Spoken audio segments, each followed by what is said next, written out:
Welcome back to a bit of poetry, a bit of prose. As a child, for me, poetry was about rhyme and melody, about breathtaking imagery and rhythmic movement, which I felt prose could never replicate. But with the poetry of free verse, there appears to be very little distinction between poetry and prose. In fact, I've often come across prose pieces which have a poetic quality not found in free verse poetry. As an experiment, I attempted such a prose piece many summers ago, which I whimsically called The Lady in Yellow. The piece maintains the mystery of the seductive lady in yellow right till the end. So let's read the piece and unveil this lady in yellow, and also see if I have succeeded in giving it a poetic quality that I attempted. So let's read The Lady in Yellow. The dusty winds of May herald her arrival.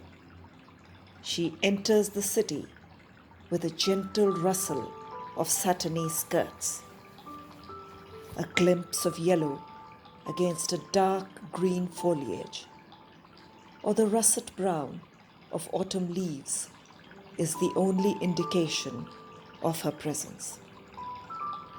In the tepid warmth of an early summer, she plays hide and seek with the denizens of the city. Like a promotional trailer, she arouses curiosity that in no way prepares us for her flamboyant debut. As the sun climbs higher, she becomes bolder. From a shy damsel, she becomes a seductress, enchanting one and all with her golden beauty. You can find her holding sway over a busy market square, or standing in meditative, tranquil silence near a temple.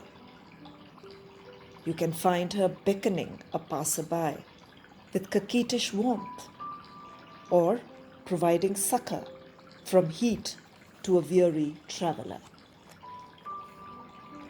I have been her ardent admirer for as long as I can remember.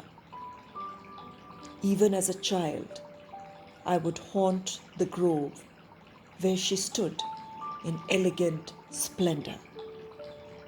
While my mother took her afternoon siesta, I would stealthily move to the lady's bower and stand for hours in smitten silence, admiring her warmth and beauty.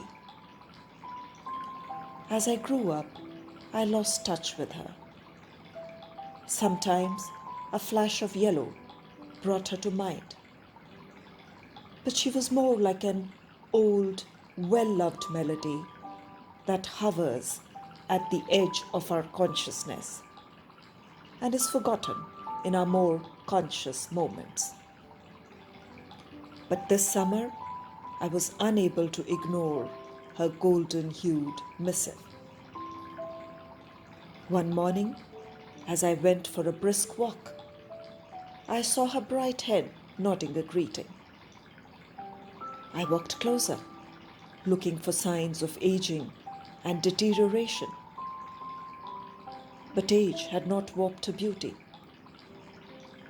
The lady in yellow stood regal with a beauty that would enchant generations to come. It is true that an Indian summer has a riot of colors to offer. However, the blanched lavender of the jacaranda palls, and the magnolia's satin sheen dulls in the harsh rays of the sun. The scarlet canopy of the gulmohar attracts, but momentarily. But even in the midst of this colorful pageant, Amaltas, the lady in yellow, mesmerizes. She brings to mind the warmth of a sunrise and the red-hued golds of a sunset. To look at her is to bask in the essence and purity of life. To look at her is to believe that life is all joy and tranquil happiness. However sad or unhappy one might be, she teaches us to smile and breathe in the spontaneous beauty of nature. Even as I write, I can see her dancing in the hot breeze, indifferent to the vagaries of an Indian summer.